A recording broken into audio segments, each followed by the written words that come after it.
الکریم اما بعد فاعوذ باللہ من الشیطان الرجیم بسم اللہ الرحمن الرحیم الذین یتبعون الرسول النبی الامی یجدونہ مکتوبا عندہم فی التوراۃ والانجیل یأمرہم بالمعروف ونہاہم عن المنکر ویحل لہم الطیبات ویحرم علیہم الخبائث ویضع عنہم اصرہم والاغلال التي كانت علیہم فالذین آمنوا به وعزروه ونصروه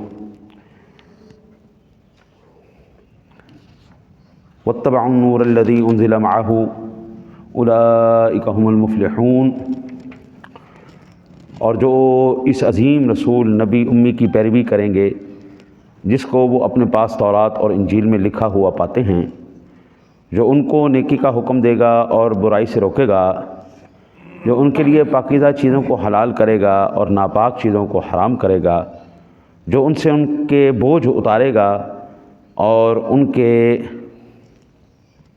گلوں میں پڑے ہوئے توق اتارے گا، سو جو لوگ اس پر ایمان لائے اور اس کی تعظیم کی اور اس کی نصرت اور حمایت کی اور اس نور کی پیروی کی جو اس کے ساتھ نازل کیا گیا ہے، وہی لوگ فلاح پانے والے۔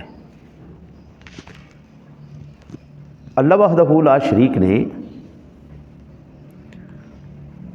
ساری شانیں، ساری عظمتیں جتنی نازل فرمائی ہیں، ان کا مرکز اور منبع جناب رسالت مآب صلی اللہ علیہ وسلم کی ذات گرامی کو بنایا۔ حضور آپ فضیلت کو ایسے نہیں چھوڑے نا، تو جو اس میں سے قطرہ نکلے گا اس کا نام محمد الرسول اللہ ہے۔ یا صاحب الجمال و یا سید البشر من وجهک المنیر لقد نور القمر لا يمکن الثناء کما کان حقہ بعد از خدا بزرگ توئی قصہ مختصر۔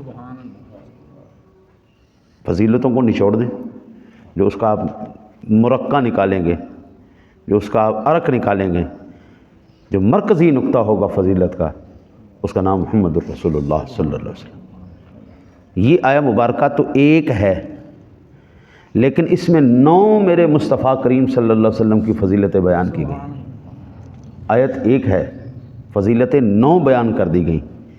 آئے میں صدقے جاؤں سونے، سب سے زیادہ جس بندے کو اللہ نے معجزات عطا فرمایا ہے نا جی، سب سے زیادہ پیچھے آدم علیہ السلام سے لے کے جناب سیدنا عیسیٰ علیہ نبینا علیہ الصلوۃ والسلام کی ذات گرامی تک، وہ زیادہ سے زیادہ 9 تھے، وہ زیادہ سے زیادہ 9 تھے۔ یعنی پوری زندگی کے اندر جس کے پاس سب سے زیادہ چیزیں تھیں وہ 9 کی تعداد میں تھیں۔ میرے مصطفیٰ کو رب نے ایک آیت میں ہی 9 چیزیں عطا فرما دی، ایک آیت کی بات ہو رہی، ابھی باقی ساری موجود ہیں۔ اب اس میں کون کون سی فضیلت بیان ہے؟ سب سے پہلے اس آیہ مبارکہ میں نبی اکرم صلی اللہ علیہ وسلم کے اوصاف ذکر فرماتے ہوئے پہلے فرمایا نبی ہے، یہ پہلی شان۔ حضور نبوت کوئی ہنگامی فیصلہ نہیں ہے۔ کسی بھی ادارے کے اندر کسی بھی شخص کی ذمہ داری لگانے سے پہلے اس کو اچھی طرح جانچا پھٹکا جاتا ہے، یہ اس ادارے میں پڑھانے کے لائق بھی ہے یا نہیں ہے، اس کی اسناد چیک کی جاتی ہے، اس کی قابلیت چیک کی جاتی ہے، اس کا تجربہ دیکھا جاتا ہے۔ یہ ساری چیزیں دیکھنے پرکھنے کے بعد اس کو اپوائنٹ کیا جاتا ہے، بلا تشویش بلا تشویش بلا تشویش۔ جب میرے رب سونے نے اس پوری کائنات کے نظام کے جاہلوں کو، پوری انسانیت کو پڑھانے کے لیے حضرات انبیاء اور رسول کا جب انتخاب فرمایا نا، تو سب سے بہترین روحیں، پاکیزہ روحیں، اعلیٰ ہستیاں جو رب نے بنائی تھیں، گولڈن دل جو رب نے بنائے تھے، ان کو نبوت اور رسالت عطا فرمائی ہے۔ سپریم جو کوالٹی تھی اس انسانیت کی، اس کو اللہ تعالیٰ نے نبوت اور رسالت دی۔ تو اس آیت میں سب سے پہلے بتایا گیا میرا سونا نبی نبی ہے۔ دوسری شان بیان کی گئی، یہ رسول ہے۔ نبوت تو عام ہے، رسالت عام نہیں۔ رسول نبیوں میں بھی افضل ہیں، رسول نبی بھی ہے، لیکن ہر نبی رسول نہیں، ٹھیک ہے نا جی۔ ہر نبی، ایک پی ایچ ڈی ڈاکٹر، وہ بندہ ماسٹر پڑھا ہوا ہے، بیچلر کیا ہوا ہے، اس نے میٹرک پاس کیا ہوا ہے، لیکن ایک میٹرک پاس بندہ پی ایچ ڈی نہیں ہو سکتا، اس کی کوالیفیکیشن وہاں تک ہے۔ ساری شانوں والی ہستیاں ہیں، میں سمجھانے کے لیے بھی ڈر رہا ہوں کہیں بے ادبی نہ ہو جائے، کہ کہیں الفاظ اوپر نیچے نہ ہو جائیں، ان کے مقام اور عزتوں کا پاس نہ رہ سکے، اللہ تعالیٰ معاف فرمائے، سمجھانے کے لیے ہمارے 1,24,000 کم و بیش سارے انبیاء کرام تشریف لائے، لیکن سارے رسول نہیں تھے، رسول ان میں سے 313 تھے، صرف 313 رسول تھے۔ اور پھر اللہ وحدہ لا شریک نے ان 313 میں سے ہر ایک کو کتاب بھی نہیں دی، ہر ایک کو کتاب اور شریعت بھی نہیں ملی۔ ان میں سے 114 کتب اور صحف، کتابیں اور صحیفے نازل ہوئے، باقیوں کو انہی کی ایکسٹینشن بنا دیا کہ اسی کو آپ نے لے کے آگے چلنا ہے۔ فرمایا محبوب ہم نے آپ کو نبی بنایا، محبوب ہم نے آپ کو رسول بنایا، اور پھر محبوب ہم نے آپ کو امی بنایا۔ میں صدقے جاؤں سونا، دنیا کہتی ہے امی کا معنی جو ہے وہ ان پڑھ ہے، امی کا معنی ان پڑھ، میں کہتا ہوں چنگا ان پڑھ سی، اللہ معاف کرے، چنگا ان پڑھ سی کہ ایسی کتاب دے گیا قیامت تک کوئی ماں دا لال ہوں دا ثانی نہیں پیدا کر سکے۔ حضرت صاحب بڑے تعجب کی بات ہے جی، امی کا معنی یہ نہیں ہوتا ان پڑھ ہونا۔ جو دنیاوی علم نہ حاصل کرے، دنیا کا ایک قطرہ بھی علم نہ جانتا ہو، اور اس کے اندر پھر اللہ نے حکمت یہ رکھی تھی محبوب میں 40 سال تک تجھے ان کے اندر رکھوں گا اور قلم کو ہاتھ بھی نہیں لگواؤں گا، کتاب سامنے بھی نہیں لانے دوں گا کوئی۔ اب آخر ساری کتابیں تو موجود تھی نا، تورات بھی موجود تھی، انجیل بھی موجود تھی، زبور بھی موجود تھی، صحف موسیٰ بھی موجود تھے، صحف ابراہیم بھی موجود تھے، رومی بھی موجود تھے، وہ ہر چیز وہاں پہ موجود تھی۔ محبوب ہم کسی کے نزدیک بھی نہیں جانے دیں گے۔ پھر جب ہم کہیں گے نا جی الرحمن علم القرآن، سیدھا رب سونا تجھے پڑھائے گا، دنیا میں تیرا کوئی استاد نہیں ہونے دیں گے سونیا، ہم ڈائریکٹ تجھے پڑھائیں گے، اور پڑھانے کے بعد پھر ایسی شان کا اپنا اظہار فرمائیں گے قیامت تک آنے والی نسلیں گی یاد رکھیں گی کہ رب کا بھی کوئی شاگرد تھا، رب نے کسی کو پڑھایا ہے۔ اب یہ بتایا نا جی قرآن کا چیلنج ہے نا، لاؤ 10 صورتیں لے آؤ، 10 صورتیں نہیں لا سکتے، ایک صورت لے آؤ، ایک صورت نہیں لا کے 10 آیتیں لے آؤ، 10 آیتیں نہیں لا سکتے، ایک آیت ہی لے آؤ یار، ایک صورت ہی لے آؤ یار۔ 14 صدیاں گزر گئیں، چیلنج ہوتا ہے۔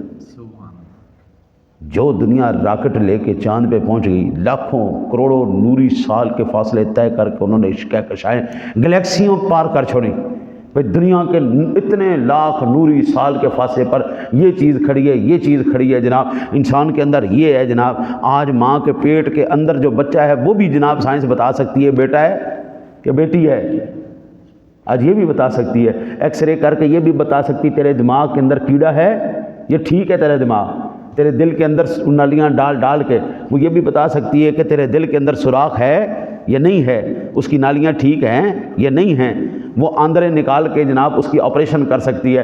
یعنی اتنی گہرائی میں چلی گئی ہے کہ تمہاری رگوں کے اندر بہتا ہوا خون بھی جو ہے اب مشینوں کے ذریعے دیکھا جا سکتا ہے، یہ ممکن ہے۔ اتنی ترقی کے بعد بھی کوئی قرآن کی مثال نہ لا سکے، اس کو کہتے ہیں امی، یہ ہے وہ اس کو امی، دنیا میں جس کی کوئی مثال نہ ہو جناب۔ پھر میرے سنے اس پر انشاءاللہ مزید میں عرض کرتا ہوں۔ پھر آپ کو فرمایا آپ کا تورات میں بھی مکتوب ہونا، یعنی میرے سونے کے تذکرے صرف قرآن تک نہیں، تورات میں بھی ہم نے ذکر کی۔ 5ویں آپ کا انجیل میں مکتوب ہونا، انجیل کے اندر بھی سونے کے ذکر ہیں، اور وہ قدرتی طور پر میں نے آج آیتیں بھی وہی پڑھی ہیں۔ محمد الرسول اللہ والذین معہ اشداء علی الکفار رحماء بینہم تراہم رکعا سجدا یبتغون فضلا من اللہ ورضوانا سیماہم فی وجوہہم من اثر السجود ذالک مثلہم فی التوراۃ ومثلہم فی الانجیل۔ حضور تو حضور ہے، میرے حضور کے غلاموں کا تذکرہ بھی تورات و انجیل کے اندر موجود ہے۔ تمام صحف، ابھی آپ دیکھیں نا جی پیچھے ہم نے یہ پڑھا نہیں کہ موسیٰ علیہ السلام نے جس وقت تورات پڑھی اور اس کے اندر حضور کی امت کی جو اللہ تعالیٰ نے ان کو انعامات عطا فرمائے، تو ہر انعام پر موسیٰ علیہ السلام نے کہا یا اللہ یہ مجھے دے دے، یہ امت مجھے دے دے، یہ امت مجھے دے دے، یہ امت مجھے دے دے۔ تو جب سب سوالوں کے اوپر یہی جواب ملا، پیارے موسیٰ یہ امت احمد مجتبیٰ کو دی جائے گی، یہ محمد مصطفیٰ کی امت ہے، محمد مصطفیٰ کی امت ہے، یہ احمد کی امت ہے، یعنی تو اینڈ پہ پھر موسیٰ علیہ السلام نے کیا کہا؟ یا اللہ امت نہیں دیتا تو یا اللہ مجھے ان کا امتی بنا دے۔ اس کو امی کہتے ہیں، جس کی امتی ہونے کے لیے نبی بھی تمنا کریں، یعنی سوچیں چھوٹی، عقلیں چھوٹی، ظرف چھوٹے، کمینے خاندان سے تعلق رکھنے والے، کمی آدمی کو سوائے کمینگی کے اور کچھ سوچ نہیں سکتا۔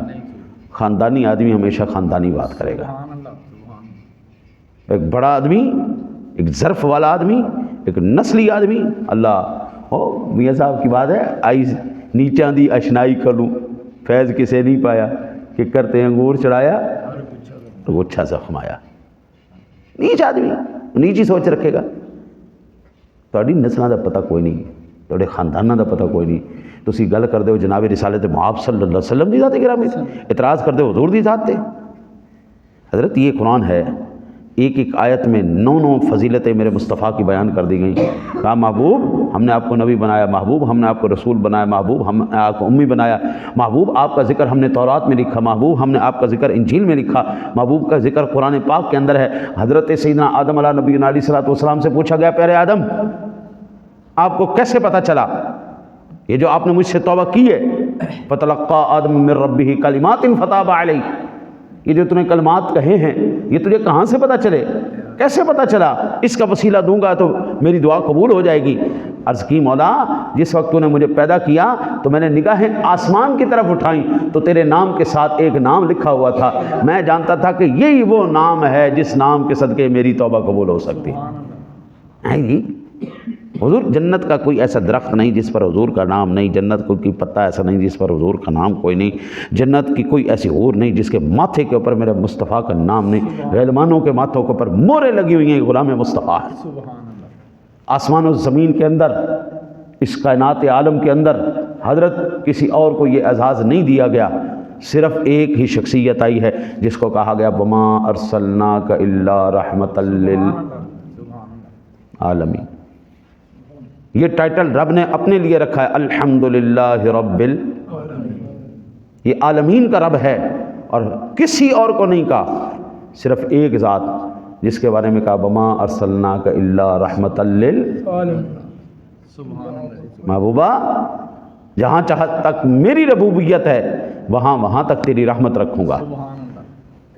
حضرت بات تو دیکھیں نا، آدم علیہ السلام سے لے کے جناب عیسیٰ علیہ نبی علیہ الصلوۃ والسلام تک کسی کے لیے یہ بات نہیں کہی گئی وما ارسلناک الا کافۃ للناس، وما ارسلناک الا رحمۃ آسمان ہو، زمین ہو، فرشتے ہوں، جن ہوں، پرند ہوں، عرش ہے۔ محبوب آپ چلیں گے، آپ کے قدمان مبارک کے نقش لینے کے لیے پتھر اپنے سینوں کو نرم کر لیں گے۔ محبوب آپ چلیں گے تو آپ کے راستوں کے پتھر بھی، درخت بھی آپ کو سلام پیش کریں گے۔ محبوب آپ جب جلوہ گر ہوں گے، محبوب آپ کے آگے آگے فرشتوں کی فوج ہوگی، سونیا تیرے اوپر ہے حسن یوسف پہ کٹی مصر میں انگشت زنا، حسن یوسف پہ۔ اب توجہ کریں اعلیٰ حضرت کا تصور، حسن یوسف جنہوں نے یوسف علیہ السلام کا جلوہ دیکھا، رخ بے مثال دیکھا، حسن یوسف پہ کٹی مصر میں انگشت زنا۔ ایک خاص وقت تھا، خاص دیدار تھا، لوگوں نے دیکھا، عورتوں نے دیکھا، عورتوں نے دیکھنے کے بعد اپنی انگلیاں کاٹی، انگشت زنا، عورتوں کی انگلیاں کٹی۔ دیکھا کیا؟ چہرہ دیکھا، چہرہ کٹ، انگلیاں نہیں ہیں۔ اعلیٰ حضرت کہتے ہیں سر کٹاتے ہیں تیرے نام پہ مردان عرب۔